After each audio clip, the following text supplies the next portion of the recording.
Signs of the times are everywhere, even inside the magnificent domed atrium. Social distancing and sanitization are the rule.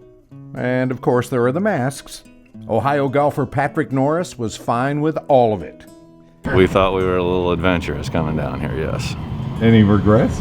No, gosh, no. No, so far so good. It's been great to get out and get away, and obviously the grounds and the golf, and quite honestly, dinner last night was fabulous as well, so all good.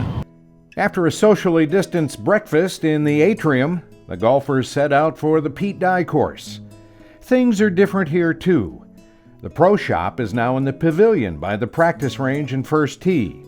Social distancing markers are in place, and transactions are touchless, says head pro Andy Fortner.